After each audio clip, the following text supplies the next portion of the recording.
ಏನಪ್ಪ ಮತ್ತೆಲ್ಲಿಗೋ ಹೊರಟ್ರಲ್ಲ ಇವರು ಅಂತ ಅನ್ಕೊಂತಿದ್ದೀರಾ? ಮೈಸೂರು ಟ್ರಿಪ್ಪು. ಮೈಸೂರು ಟ್ರಿಪ್ ಹೋಗಿದ್ವಲ್ಲ ಮೊನ್ನೆ. ಆ ಮೈಸೂರು ಟ್ರಿಪ್ಪಲ್ಲಿ ನಾವು ಏನೇನೋ ಪರ್ಚೇಸಿಂಗ್ ಮಾಡಿದ್ವಲ್ಲ ಅದ್ರ ಬಗ್ಗೆ ನಾನು ವಿಡಿಯೋ ಹಾಕಿರಲಿಲ್ಲ. ಮತ್ತು ಈಗ ಹೊರಟುವಲ್ಲ ನಾವು. ಹೊರಟುವಾಗ 10 ಗಂಟೆಯಿಂದ ನಮಗೆ ಬಸ್ ಇತ್ತು. ರಿಸರ್ವೇಷನ್ ಮಾಡಿಸಿದ ಬಸ್ ಇತ್ತಲ್ಲ, 10 ಗಂಟೆಯಿಂದ. ಹಾಗೆ ಬಸ್ ಸ್ಟ್ಯಾಂಡ್ ಹತ್ರ ಹೋದ್ವಲ್ಲ ನಾವು. ಹಾಗೆ ಹೋಗೋಷ್ಟೊತ್ತಿಗೆ ಇದೆಲ್ಲ ನೋಡಿ 10 ಗಂಟೆ 10:30 ಆಗಿದೆ. 11 ಗಂಟೆಗೆ ಬಸ್ ಇರೋದು, 10:30 11 ಗಂಟೆಗೆ ಬಸ್ ಇರೋದು.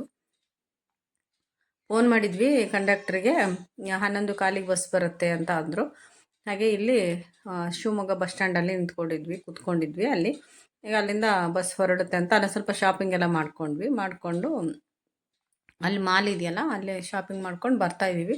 ಬರ್ತಾ ಹಾಗೆ ಒಂಚೂರು ವೀಡಿಯೋ ಮಾಡ್ಕೊಳ್ಳೋಣ, ನಿಮ್ಮ ಜೊತೆಗೆ ಹಂಚ್ಕೊಳ್ಳೋಣ ಅಂತ ಬಿಟ್ಟು ಆನ್ ಮಾಡಿದೆ. ನೋಡಿ ಎಷ್ಟು ಚೆನ್ನಾಗಿದೆ ಬಸ್ ಸ್ಟ್ಯಾಂಡು. ಇದು ಯಾವುದೋ ಅನಿಸುತ್ತೆ ಕೆಲವೊಬ್ಬೊಬ್ಬರಿಗೆ ನೋಡಿದರೆ ಏರ್ಪೋರ್ಟ್ ಇದು ಇರ್ಬೋದೇನೋ ಅಂತ, ಅಷ್ಟು ಚೆನ್ನಾಗಿದೆ.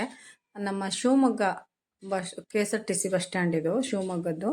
ನಿಜವಾಗ್ಲೂ ಚೆನ್ನಾಗಿಟ್ಟಿದ್ದಾರೆ. ನಾನು ಫಸ್ಟ್ ಟೈಮ್ ನೋಡ್ತಿರೋದು. ಮೊದಲೇ ಒಮ್ಮೆ ಹೋಗಿದ್ದೆ, ಅಂದರೆ ಸ್ಟಾರ್ಟಿಂಗಲ್ಲಿ ಈಗೊಂದು 10 ವರ್ಷದ ಹಿಂದೆ ಇರಬೇಕು. 10 ವರ್ಷದ ಹಿಂದೆ ಒಂದು ಇನ್ಸಿಡೆಂಟ್ ಆಗಿತ್ತು. ಅದನ್ನು ನಾನು ನಿಮ್ಮ ಹತ್ರ ಹಂಚ್ಕೊತೀನಿ. ಆ ಥರ ಒಂದು ಸಿಚುವೇಶನ್ ಯಾರಿಗೂ ಬೇಡ. ಆ ಥರ ಆಗಿ ಬೆಳ್ತಂಕ ನಾವು ಬಸ್ ಸ್ಟ್ಯಾಂಡಲ್ಲಿ ಕೂತಿದ್ದಿದೆ. ಅದನ್ನ ಬಗ್ಗೆ ನಾನು ನಿಮ್ಗೆ ವಿಡಿಯೋ ಹಾಕ್ತೀನಿ ಇನ್ನೊಮ್ಮೆ. ಅಂದರೆ ಅದನ್ನು ಹಂಚ್ಕೊತೀನಿ ನಿಮ್ಮ ಜೊತೆ ಸ್ಟೋರಿನ. ಹಾಗೆ ಅವಾಗ ಹೋಗಿದ್ದು, ಅದಾದಮೇಲೆ ಇದು ಹೋಗಿದ್ವಿ. ಈಗ ಅಲ್ಲಿಂದ ಬಂದ್ವಿ. ಈಗ ಬೆಳಿಗ್ಗೆ ನೋಡಿ ನಾವು ಮೈಸೂರಿಗೆ ಬಂದು ನಾವು ಉಳ್ಕೊಂಡಿದ್ದಂಥ ಹೋಟೆಲು. ಇಲ್ಲಿ ಏನಾಯಿತು ಅಂದರೆ, ನಾವು ಶಿವಮೊಗ್ಗದಿಂದ ಮೈಸೂರಿಗೆ ಬೆಳಗ್ಗೆ 6 ಗಂಟೆಗೆ ಬಂದುಬಿಟ್ವಿ. ಬಂದರೆ ರೂಮ್ ಮಾಡಿದ್ವಲ್ಲ ನಾವು, ರೂಮ್ ಮಾಡಿ ಫ್ರೆಶಪ್ ಆಗೋಣ ಅಂತ ರೂಮ್ ಮಾಡಿದ್ವಲ್ಲ ಮೊದಲೇ.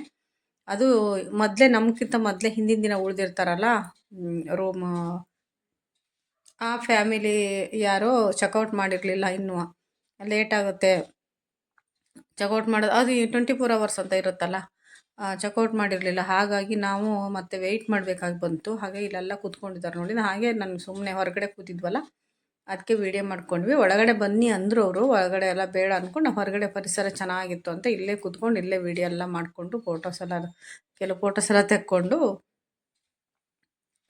ಮಾಡ್ತಾಯಿದ್ವಿ.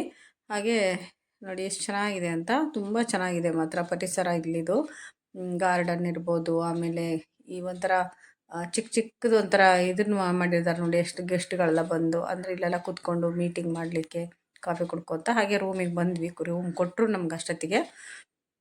ರೂಮ್ ಕೊಟ್ಟರು. ರೂಮಿಗೆಲ್ಲ ನಮ್ಮ ಲಗೇಜ್ ಎಲ್ಲ ತೊಗೊಂಡೋಗಿ ಫಸ್ಟ್ ಇಲ್ಲಿ ಇಟ್ಟಿದ್ವಿ. ಅಂದರೆ ಆ ಕಡೆ ಅದೊಂದು ರೂಮು ಖಾಲಿಯಾಗಿರಲಿಲ್ಲ ಅಂದ್ಕೊಂಡು. ಹಾಗೆ ಇವಾಗ ನಮಗೆ ರೂಮ್ ಎಲ್ಲ ಕ್ಲೀನ್ ಮಾಡಿಸಿ ಕೊಡಬೇಕಲ್ಲ, ಕ್ಲೀನ್ ಮಾಡಿಸಿ ಕೊಟ್ಟಮೇಲೆ ಎಲ್ಲ ಓಡೋಗಿ ಕೂತ್ಕೊಂಡ್ರು. ಅದಕ್ಕೆಂದರೆ ಸುಸ್ತಾಗಿದ್ರಲ್ಲ ಕೆಲವರು. ಹಾಗೆ ಫ್ರೆಶಪ್ ಆಗೋಣ ಅಂತ ಬಿಟ್ಟು ಹೋಗಿ ಕೂತ್ಕೊಂಡ್ರು. ಹಿಂದೆ ನಾವು ಉಳ್ಕೊಂಡಿದ್ದು ರೂಮು 3 ಕಾಟ್ ಇತ್ತು. 3 ಕಾಟು 2 ರೂಮ್ ಬರುತ್ತೆ. ಅದರಲ್ಲಿ ಒಂದೇ ಅಟ್ಯಾಚ್ ಬಾತ್ರೂಮ್. ಹಾಗೆ ಫ್ರೆಶಪ್ ಆಗಿಬಿಟ್ಟು ಇಲ್ಲಿ ಫೋಟೋದೆಲ್ಲ ತಕ್ಕೊಂಡು ವಿಡಿಯೋ ಎಲ್ಲ ಮಾಡಿಕೊಂಡು ಫೋಟೋಶೂಟ್ ಮಾಡಿಕೊಂಡು ಅಲ್ಲಿಂದ ನಾವು ಹೊರಟ್ವಿ. ಎಲ್ಲಿ ಹೊರಟ್ವಿ ಅಂದರೆ ಶಾಪಿಂಗ್ ಹೋಗೋಣ ಅಂತ ಹೊರಟ್ವಿ. ಶಾಪಿಂಗ್ ಹೋಗ್ಬಿಟ್ಟು ಏನೇನು ಬೇಕು ಎಲ್ಲ ತೊಗೊಳ್ಳೋಣ ಅಂತ ಬಿಟ್ಟು ಶಾಪಿಂಗ್ ಮಾಡ್ಕೊಂಬರೋಣ ಅಂತ. ಹೀಗೆ ಪರಿಸರ ಚೆನ್ನಾಗಿತ್ತಲ್ಲ, ಅಲ್ಲಿಂದ ನಡ್ಕೊಂಬರ್ತಾ ಇದ್ವಿ. ಗಾಡಿ ಬುಕ್ ಮಾಡಿದ್ವಿ ನಾವು, ಓಲೋ ಬುಕ್ ಮಾಡಿದ್ವಿ. ಅಲ್ಲಿ ಗಾಡಿ ಬರೋ ತನಕ, ಅಲ್ಲಿ ತನಕ ವೆಹಿಕಲ್ ಬರೋ ತನಕ ನಾವು ಸ್ವಲ್ಪ ದೂರ ಹಾಗೆ ಸುಮ್ಮನೆ ನಡ್ಕೊಂಬಂದ್ವಿ. ಮತ್ತು ಪುನಃ ನಾವು ಎಲ್ಲಿ ಲೊಕೇಶನ್ ಕೊಟ್ಟಿದ್ವಲ್ಲ ಅಲ್ಲಿಗೆ ಪುನಃ ಹೋಗಿ ನಿಂತ್ಕೊಂಡ್ವಿ. ಇಲ್ಲಿ ಪರಿಸರ ತುಂಬ ಚೆನ್ನಾಗಿತ್ತು. ಹಾಗಾಗಿ ಯಾರೆಲ್ಲ ನನ್ನ ಚಾನಲ್ ಸಬ್ಸ್ಕ್ರೈಬ್ ಮಾಡದೆ ನೋಡ್ತೀರಾ, ಪ್ಲೀಸ್ ಸಬ್ಸ್ಕ್ರೈಬ್ ಮಾಡ್ಕೊಂಡು ನೋಡಿ. ವಿಡಿಯೋ ಇಷ್ಟ ಲೈಕ್ ಮಾಡಿ, ಶೇರ್ ಮಾಡಿ, ಕಮೆಂಟ್ ಮಾಡಿ. ಹಾಗೆ ಬೆಲ್ಲೈಕನ್ ಒತ್ತಿ. ನಾನು ಹಾಕುವಂಥ ವಿಡಿಯೋ ನೋಟಿಫಿಕೇಷನ್ ಬರುತ್ತೆ. ಇಲ್ಲಾಂದರೆ ಮರ್ತೋಗುತ್ತೆ ಅಲ್ವಾ. ಹಾಗಾಗಿ ವಿಡಿಯೋ ನೋಡಲಿಕ್ಕೆ ನೋಟಿಫಿಕೇಷನ್ ಬಂದರೆ ನೀವು ನನ್ನ ವಿಡಿಯೋನ ನೋಡ್ಬೋದು. ನೋಡಿ ಎಷ್ಟು ಚೆನ್ನಾಗಿದೆ ಅಂತ ಪರಿಸರ. ಹಾಗೆ ನಮ್ಮ ಥರನೇ, ನಮ್ಮ ಕಡೆ ಮಲೆನಾಡಿನ ಥರನೇ ಇದೆ ಅಲ್ಲೂ ಕೂಡ ಮೈಸೂರಲ್ಲಿ. ನನಗೆ ತುಂಬ ಇಷ್ಟ ಆಯಿತು ಈ ಥರ. ಅವರೆಲ್ಲ ಹಿಂದ್ಗಡೆ ನನ್ನ ಫ್ರೆಂಡ್ಸ್ ಎಲ್ಲ ನಡ್ಕೊಂಬರ್ತಾ ಇದ್ರಲ್ಲ, ನಾನು ಹಾಗೆ ಒಂದು ಕ್ಲಿಪ್ ತೊಗೊಳ್ಳೋಣ ಅಂತ ತೊಗೊಂಡೆ. ಅಲ್ಲಿಂದ ನಮ್ಗೆ ಇವಾಗ ಗಾಡಿ ಬಂತು. ಮಳೆ ಬರೋಕ್ಕೆ ಶುರುವಾಯಿತು. ಹಾಗೆ ಗಾಡಿ ಬಂತು. ಅಲ್ಲಿಂದ ಈ ಸ್ಟೋನ್ಸ್ ಅಂಗಡಿಗೆ ಬಂದ್ವಿ ನೋಡಿ. ಸ್ಟೋನ್ ಅಂಗಡಿಗೆ, ಈ ಸ್ಟೋನು ಅದು ಶಾಪಿಗೆ ಬಂದ್ವಿ. ಇಲ್ಲಿ ಸ್ಟೋನು ಅಂದರೆ ತುಂಬ ವೆರೈಟಿಗಳ ಸ್ಟೋನ್ ಇತ್ತು.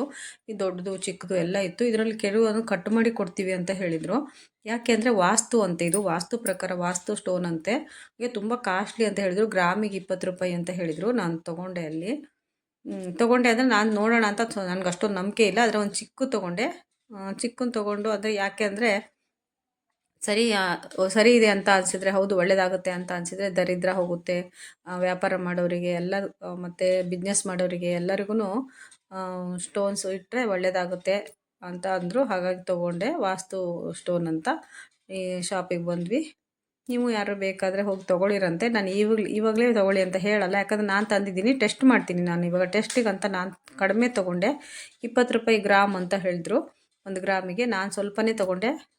ದೊಡ್ಡ ದೊಡ್ಡದು ಇತ್ತು ಕೂಡ ಇಲ್ಲಿ ನೋಡಿ ಹೇಗಿದೆ ಅಂತ.